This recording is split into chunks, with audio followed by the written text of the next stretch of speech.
the hidden war within you. Light and dark are not what you think. You and I, we are more than flesh and thought. We are battlegrounds. Within every breath, within every decision, a war rages not between angels and demons in the clouds, but between the light and the dark within us. This isn't fantasy. This is the truth of your life right now.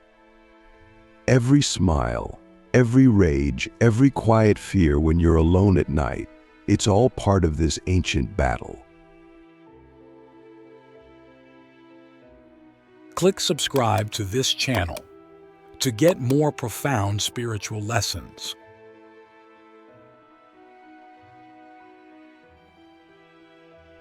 I went to a monastery in the Himalayas to ask what no one dared to say out loud. Does the light always win? Is the dark truly evil?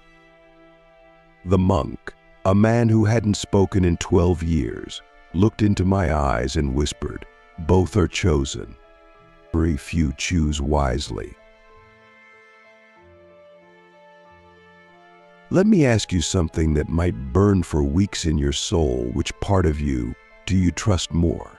The part that forgives or the part that protects? Because that's the real question. The light-chosen ones, they emanate compassion, healing, truth.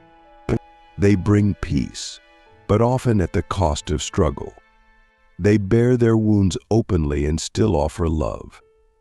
They are the torchbearers in the storm. But the dark chosen ones, they are not what you've been told. They are not evil. They are not malicious. They are the ones who carry the weight no one else can. They are the guardians of shadow, the ones who walk into pain willingly so others don't have to.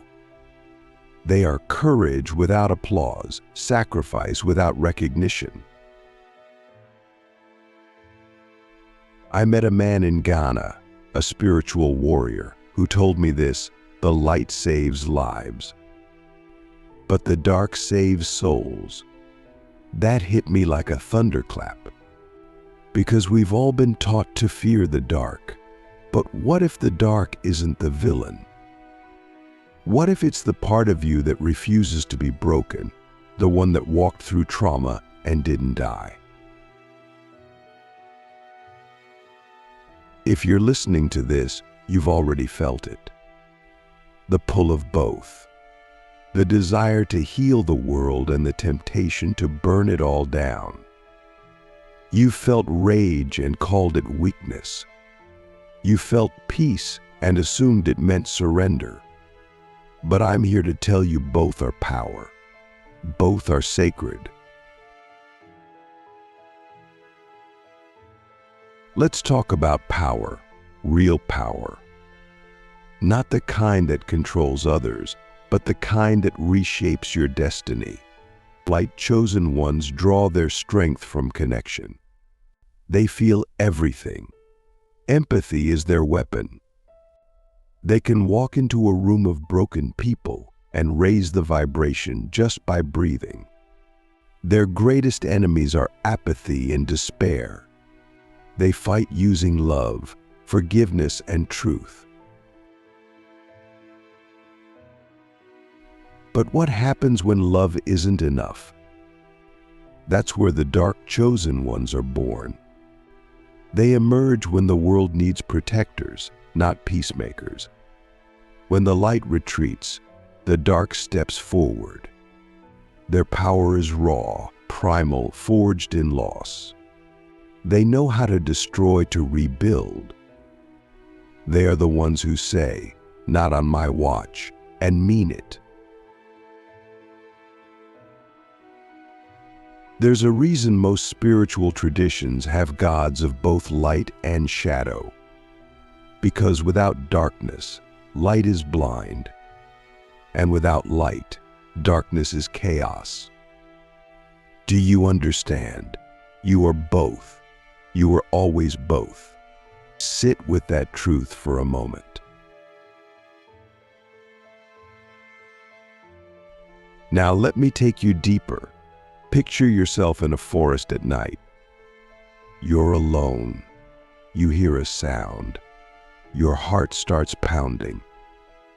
In that moment, what do you trust, the instinct that tells you to run, or the voice that says stay calm? That's the line where light and dark meet. It's not about choosing sides, it's about choosing presence. I spent 72 hours in total darkness in a cave in the Andes, no light, no sound, no distractions. Just me and the war inside. I thought I would go mad, but on the third day something happened. I stopped resisting the fear. I let it in. And suddenly the darkness wasn't empty, it was full. Being full of answers I'd been too afraid to hear in the light. The light shows you who you could become. The dark shows you who you truly are. So who has greater power? Is it the healer or the warrior? The one who forgives or the one who protects? The truth is, they need each other. The light expands the soul. The dark defends it. The light leads you to heaven. The dark brings you back to earth. But here's the catch. Most people never awaken to their true alignment. They live reacting, not choosing. They let the world tell them who they are. But the chosen ones, they choose. They suffer. They awaken. And they walk their path with full awareness of the cost. Now ask yourself this: which path are you avoiding because of fear? The path of light takes courage to stay soft in a hard world. The path of dark takes courage to stay standing when no one claps. Both are lonely. Both are sacred. I once met a woman in the Sahara who had lost her family, her home, everything. And yet she radiated this magnetic strength. I asked her how she survived. She said, "I stopped asking God to save me. I became the one who saves." That is a dark chosen one speaking with the wisdom of fire. But then I met a boy in Indonesia who had nothing but a smile. He gave me his last meal without hesitation. I asked him why. He said, "Because you're hungry, and I'm still breathing." That is a light chosen one, holding the world together with invisible threads of grace. Both are miracles. So why are we taught to pick one? Why are you afraid of your own power? Is it because someone told you that anger is bad? That rage is dangerous? That too much love makes you weak? Let me tell you the truth you've always suspected. Your power is terrifying because it's real. And if you ever fully claimed it, whether light or dark, the world would never look the same again. If you walk the path of the light, you must be willing to break your heart open and never close it again. You must be willing to forgive those who don't deserve it, to carry hope when others carry hate. If you walk the path of the dark, you must be willing to lose everything to protect what matters. You must be willing to be misunderstood, even hated. You must be willing to face your own shadow and love it. So again, I ask you, who has greater power, the one who heals or the one who defends? The one who surrenders or the one who stands firm? Maybe the answer isn't one or the other. Maybe the real answer is the one who does both. The one who walks with light in one hand and darkness in the other, and knows when to use each. But not everyone can hold both. The question is, can you? Let's go deeper. The second part will change how you see your entire life.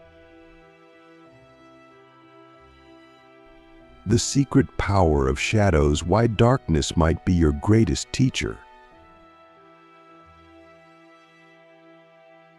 They say we fear what we do not understand. But I believe we fear most what we do understand deep down, in the hidden chamber of the soul. We fear our capacity to destroy, to manipulate, to survive at the expense of others. And yet, in that fear lies a secret. Darkness is not your enemy. Darkness is your teacher. If you've ever cried alone and told no one. If you've ever smiled while breaking inside. If you've ever felt invisible in a world obsessed with light, then you have already walked with shadows. You've already been chosen. But chosen for what? Let me take you back to the desert. I slept under the stars for 10 nights with no fire, just silence. One night I had a vision, not a dream, not a fantasy, but a memory older than me. I saw humans gathered around fire for the first time. They weren't worshiping the flame. They were studying the shadows it cast. They understood something we've forgotten. The darkness reveals shape, texture, depth. Without it, light is flat, blinding. You see, the dark chosen ones are not evil. They're not chaotic. They are the architects of balance. They are the ones who know how to resist the illusion of perfection. The ones who carry pain not as a burden, but as a compass. I met a woman in Japan who had survived the unthinkable loss, betrayal, exile. She told me something I'll never forget. The first time I faced my darkness, I thought I was dying. The second time, I realized I was being born. That's the paradox no one talks about. Your rebirth is hidden inside your ruin. Let me ask you something soul-shattering. What would happen if you stopped resisting your pain and started listening to it? You were taught to silence your rage, numb your grief, hide your jealousy. But the dark chosen ones, they transmute. They take those energies and transform them. They don't pretend to be pure. They aim to be whole. And wholeness includes scars. But the light-chosen ones, they are equally brave. They walk into a world full of cruelty and choose kindness anyway. They get hurt over and over again and still say, "I believe in love." That's not weakness. That's the fiercest kind of strength. Now here's where it gets profound. Every light-chosen one must pass through darkness to earn their radiance. And every dark-chosen one must touch the light to avoid becoming consumed. There's no shortcut. I once sat in silence with a Shaolin monk for hours. When he finally spoke, he said, "The sword that cuts deepest is the one forged in both fire and silence." That's you. That's us. We are being forged. And the fire is our experience, our betrayals, our heartbreaks, our failures. But silence is the space where the truth enters. Now let's go practical, because I'm not just here to inspire you. I'm here to awaken you. If you feel called toward the light path, start with these. Practice radical forgiveness. Not because others deserve it, but because you do. Speak truth, even when it's uncomfortable. The light thrives in authenticity. Create beauty. Even if it's just arranging flowers or cleaning your room with love. Light builds through harmony. Help someone anonymously. That's how you train your soul to shine without praise. If you feel the dark path stirring in you, then try this. Embrace your anger. Ask it what it's trying to protect. Set boundaries like sacred walls. The dark path honors self-respect over people-pleasing. Study the shadow not just in you, but in others. Learn to see what's hidden. Take responsibility for your power. Own your influence.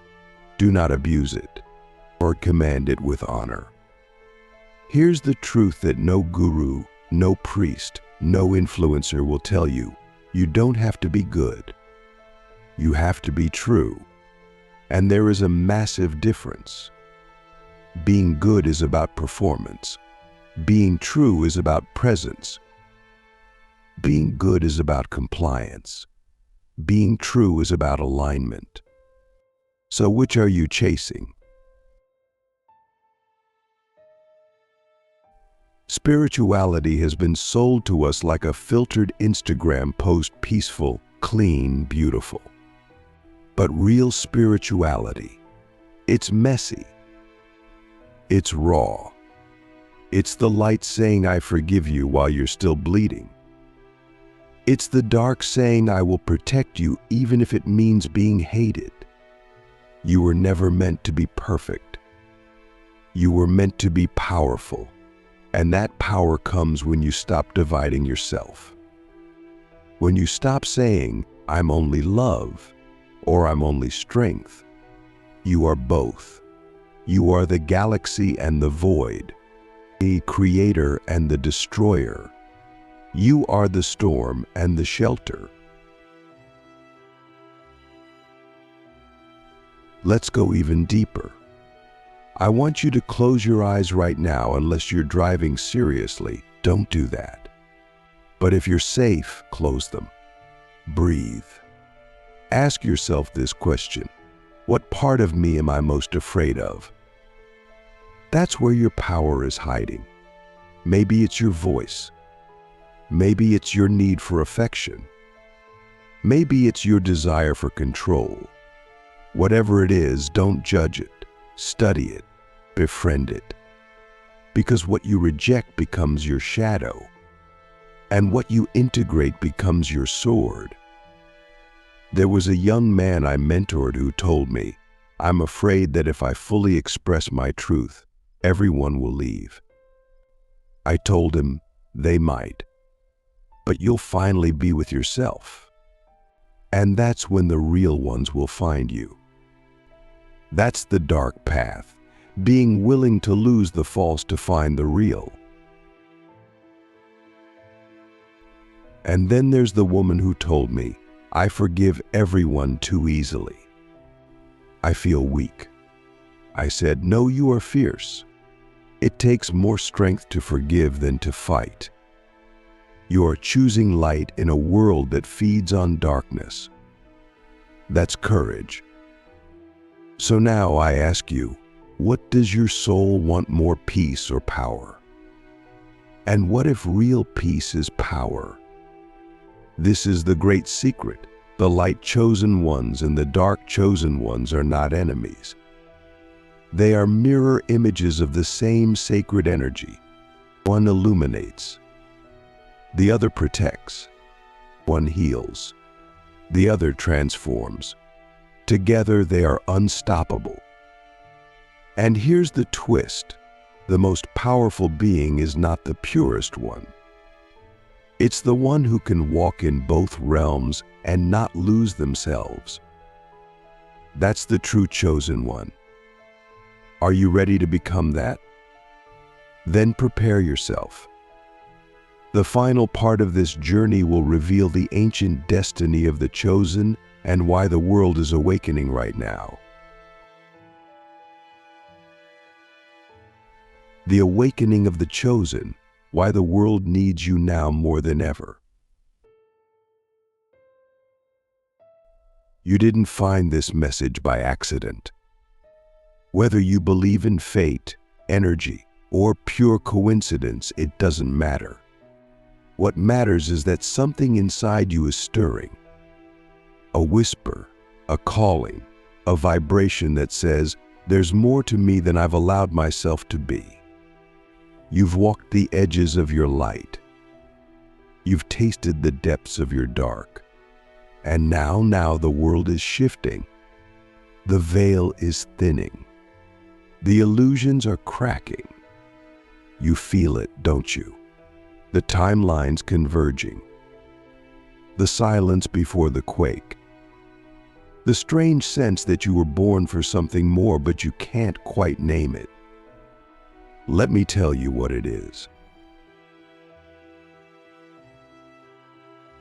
You are one of the chosen, not because you're perfect, not because you've mastered anything, but because you are willing, because you're awake enough to question, because you've looked into the abyss and whispered, I'm still here.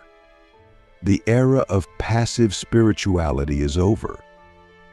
This is not a time for collecting mantras and crystals and hoping life will change. This is the age of the initiated, the ones who embody what others only preach. And the world isn't looking for saints. It's searching for the whole self, the integrated soul that has danced with both fire and water and returned with wisdom in their eyes. Let me ask you something radical. What if your pain was not a punishment, but a preparation? What if every heartbreak, every failure, every sleepless night was the universe sculpting you, not breaking you? You are not being broken. You are being shaped into a vessel that can hold paradox, shaped into a soul that can carry both rage and redemption, shaped into a warrior who knows when to fight and when to forgive. This is the awakening, not a moment, but a movement, a remembering, a rising, and it's happening all around you. The light-chosen ones are waking up to their mission, to love louder, to speak truth into silence, to raise the frequency of every room they enter. And the dark-chosen ones? They are rising too, not to destroy but to disrupt, to dismantle the systems built on fear, to protect what is sacred, to burn away the false so that truth can breathe again. And here's the divine twist. Many of you are both.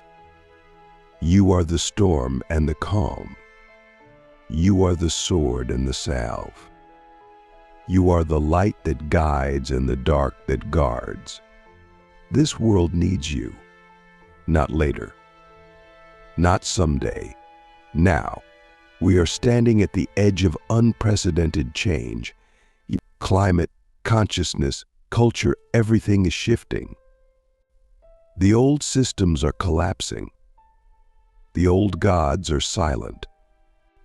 And in the space between what was and what will be, you are being called to stand. But stand as what? Not a savior, not a saint.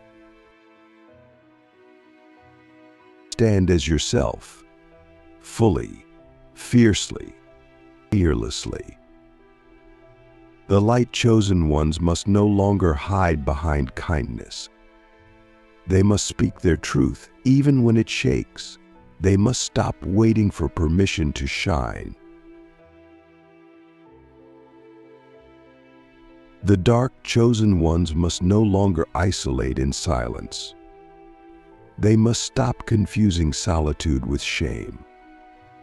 They must rise not with vengeance but with vision. You are not here to fix the world. You are here to become fully alive in it. And by doing that, you shift the entire field around you. I once walked into a village in the Amazon where they believe that when one person heals, the entire tribe becomes stronger. That's not metaphor. That's quantum. That's energetic. That's real. Your healing is never just yours. Every time you choose love over fear, you ripple.